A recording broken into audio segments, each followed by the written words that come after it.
Notacon.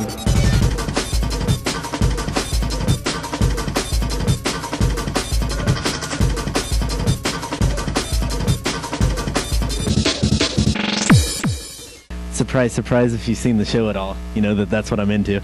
To me, the Commodore 64 is quite possibly the leader in the 80s microcomputer market. Enjoyed immense success from its beginning all the way till its dying mainstream gasp in the mid-90s. The Commodore, well, you know what? It would really help if I had my presentation right there. Let's see here. Where is it? Oh. Yep. Sleep doesn't work well for me.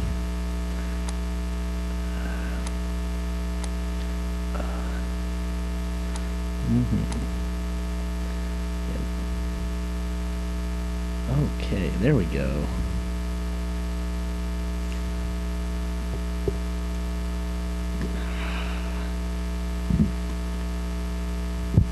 All right. Well, the Commodore 64 often gets placed in, in the crowd of the other microcomputers, such as like the Atari ST and the TRS-80, which are all other fine systems, but I really don't think it was really on the same playing field as the others for the sheer fact of its architecture and its support that it had back then. The Commodore seemed like, just another computer, but there were also, what made it different was there were thousands of unique pieces of software, and there was also a very strong third-party hardware support, and matched by Commodore's forward thinking of just, giving out the specifications of the hardware and, software programmer's reference to anybody, let the average Joe or tinkerer, do about anything he wanted on the Commodore. In modern respects, the C64 hardware is fairly generic. Its 6502 processor is still used in a whole variety of light-duty digital applications. So getting programming references and guides for its assembly structure is still pretty easy to do. Let's see. Now, in every classic platform circle, there's, the nostalgia community, and Commodore has a fairly big one. C64.com is probably the best place to go to get ROMs. It's got thousands of ROMs online, and Lemon 64 has forums. It also has ROMs. It has reviews. It's like a big history book for C64 stuff, and it's pretty cool. They've got pictures. Boxes. Box scans, poster scans, anything you'd ever want to know about the Commodore and how it was back in its heyday. I think what really makes the C64 unique, that in addition to its nostalgia community, there's also a real technical community behind it still. There's still people that are releasing new hardware, new pieces of software that are all based on the original technology, and actually some are new pieces of technology that are intermingling with the old one and allowing for some really stunning results, such as like the IDE 64 attachment allows for IDE hard drives and CD-ROMs to be used in conjunction with it, along with compact flash adapters. And that's the advancing technology that I was supposed to switch to. CMD is actually a company that I wanted to talk about. I want to go over a few of the companies that are, I think, really supplying some of the cool advancements in Commodore technology. CMD produced, they came to the forefront with Jiffy DOS, which was basically their own OS for the Commodore 64. It allowed for faster file handling, things like that. It was, a DOS for the Commodore. It was a lot easier to use. And they also supplied the Super CPU, which I think was amazing.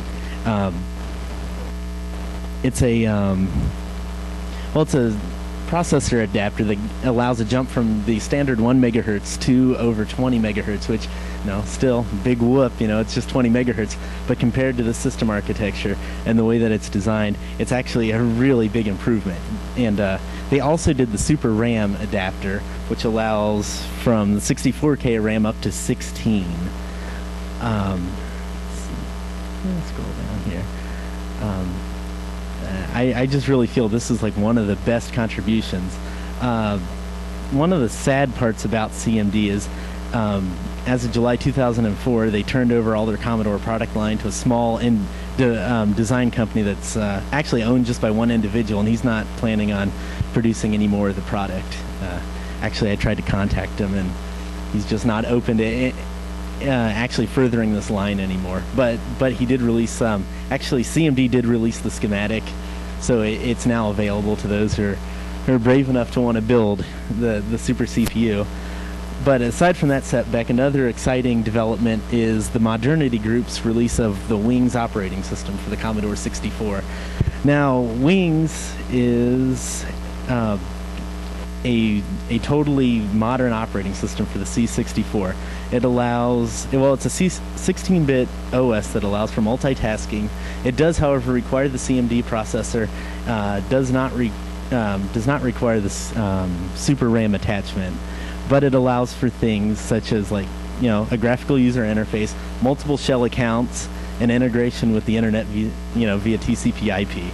And the current possibilities with Wings and stuff that I've got to use are stuff like IRC chatting, receiving and sending emails, telnetting to shell accounts or BBSs, viewing JPEGs or high-res bitmap images. I mean, there's lots of things you can do. I've seen people, audio editing, WAV, S3M, MP3, all this with the Commodore, which, it's weird because it allows you to do almost anything you could think of on this dated technology.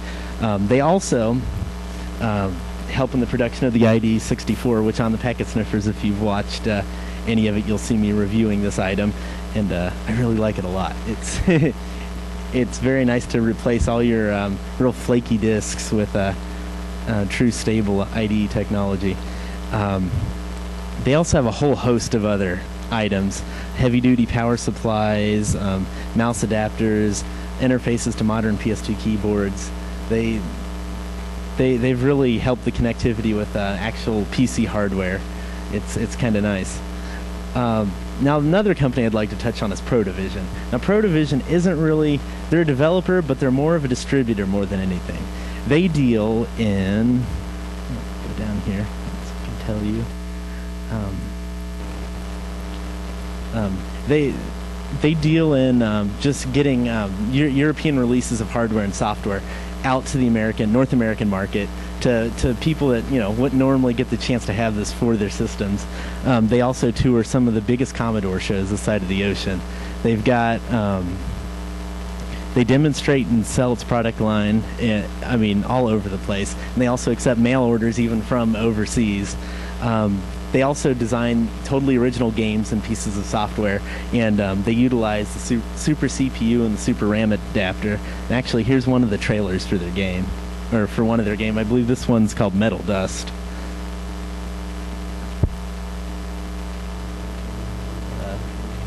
Well, I'm watching it. Oh, there we go.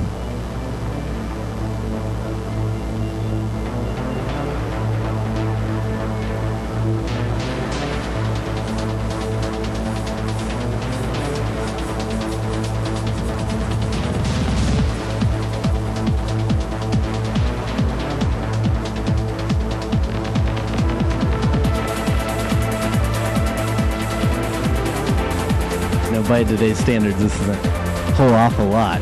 But for the Commodore, having actually this includes use of some other graphical hardware that allows for an increase in the color depth, resolution, and it's definitely a huge leap over old Commodore technology. Not to mention the music that you're hearing isn't just a fancy re-rendered song off the Commodore. This is actually music for the new hardware. So this is exactly how it sounds on the Commodore, which is a great improvement over the SID.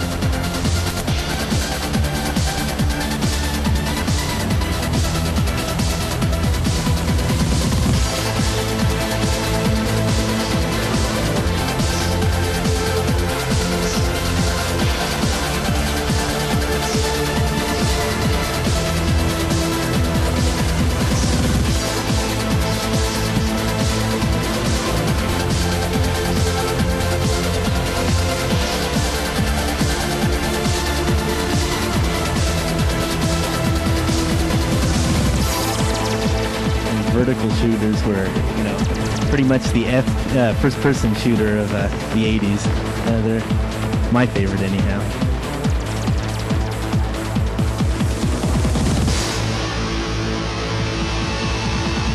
That's their website if you want to go check out their product line. They've got a lot of interesting things. Another fun game they do is, I don't know if anyone's familiar with the Bastard Operator from Hell, or BOFH. They actually distribute this game on their website for free. It's based on the text online and the stories. And basically the storyline is you're the Bastard Operator from Hell, and you arrive at work late and find that, there's a paramilitary activist group that's taken over the whole place and have taken, instead of human hostages, they've taken over servers and printers and network racks, and they've placed bombs all over them. So instead of alerting the authorities, you fight them single-handedly. It's just a nice, fun, mindless game that I waste a lot of time on. I actually wasted a lot of time on it before I wrote this, which I think is part of my problem. The companies that I've reviewed right now are just really small in comparison to the international community that's out there. And there's just tons of other companies. Most of them, I'm surprised with the lack of internet connectivity they have. They're still doing the whole mail order catalog thing.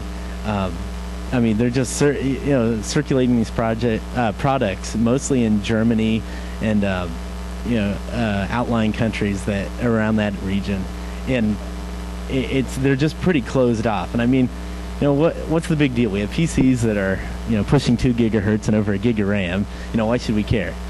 Well, it's true that the C64 is vastly small, in system comparison, but it's efficient in what it does. If you take some of the software that's been coded over the years for the C64, you'll see some of the most elegantly coded pieces of software written in assembly or machine language. And I really think that some of the modern code pales in comparison. Like, some of the resource wasting high-level languages that are used to do some of the most simple things anymore.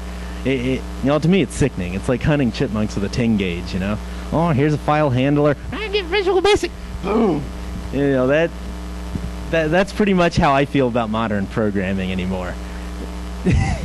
Sorry, preschool teacher in me coming out here. I do voices and shadow puppets, and let's see. Recently, a big problem that the community's faced is, as time progresses, the number of C64 shrink, and so do the original pieces of hardware. So we have all these wonderful add-ons, things of that nature, but we have, we may upgrade one Commodore, but we're having a hard time rummaging through dumpsters, going to flea markets, stuff like that, and finding old Commodores. The other thing is the board design is being pushed to its max with some of this new technology and stuff that's been developed. Finding workarounds is just getting damn near impossible lately. The unlikely remedy of this problem just came in the beginning of the 04 Christmas year.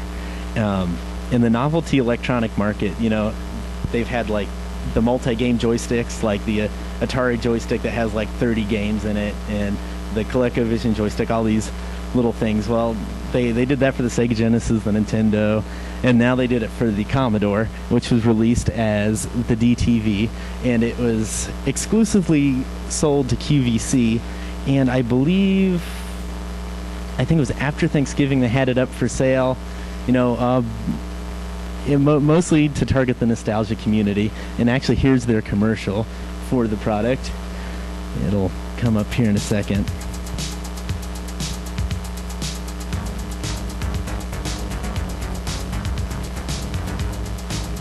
I didn't like the commercial much. I thought it was kind of cheesy, but I thought I'd include it. And actually, there's some really fun games that are on there. It is a lot of fun to just sit down and play it. Video games in one TV-ready joystick. Tune in for a special one-day price on Friday, November 26th. Part of holiday shopping weekend only. But the special one-day price has gotten even lower because I think their sales weren't quite as big as they had hoped. Little did I think the unsuspecting public know that, even though this just seemed like a little piece of novelty hardware, the real agenda by the designers who actually made this joystick were to the furtherance of the C64 and the stabilization of the platform for decades to come. The joystick operates just like any other. You turn it on, you play your game. That's about it. It's pretty one-sided. Operates on AA batteries.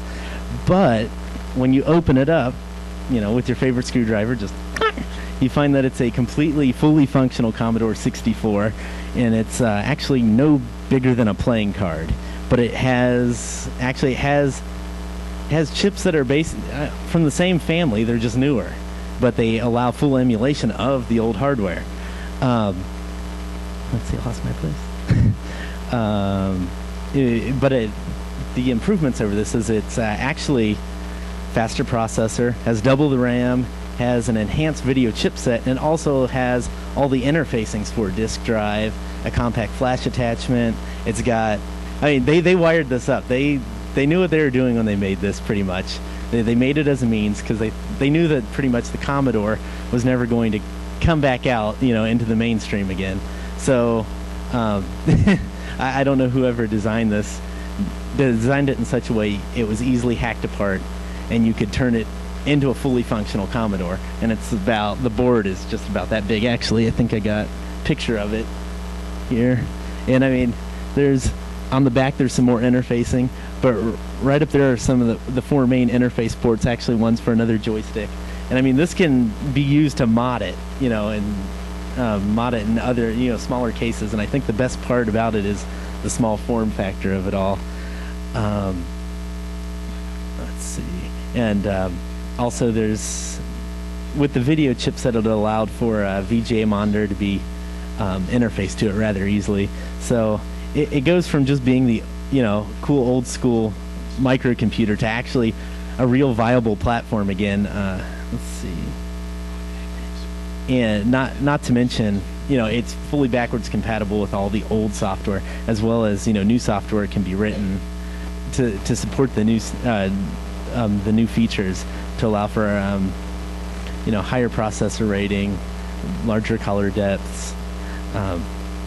So I think it's pretty exciting now, because now there's just a whole new platform born out of this, and that pretty much to me proves the diligence of the C64 community, pretty much separating us from the crowd of just classic computer enthusiasts to pretty much the realm of the foaming mouthed rabid fanatics that pretty much I am, and pretty much everyone else that really is pretty much loves the Commodore is. That's how I am.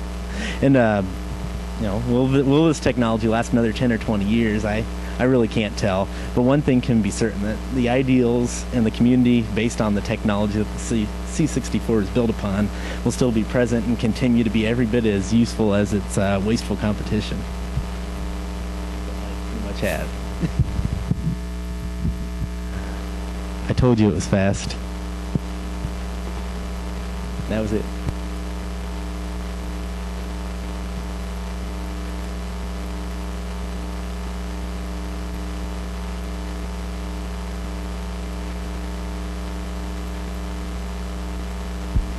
Oh, actually, yes, there is users groups. Lemon64.com has a pretty good forum system. I didn't include that in my presentation. You can go back to Lemon64 and actually, yeah. Oh, there Earl isn't up there, but just lemon64.com. dtvhacking.info is another great place to go. It has all the all the specs on the new board, how to interface it. It pretty much gives a total how-to on how to get a new modern Commodore running in just about an hour with little to no soldering. It's pretty cool. There's also, with the joystick that was released, there was a preliminary release of about 10,000 units that not only just had the interfacing ready, but they actually had sockets already soldered into the board. So all you had to do was make your own connectors and get things interfaced. And that they had to cut back a little because their sales were not as much as they'd expected, but the interfacing's still there. Let's see. Those are two real good places to go for resources. The dtvhacking.info has, forums, and it's already stocked with so many threads, it'll pretty much answer any question you have regarding it. Anything else?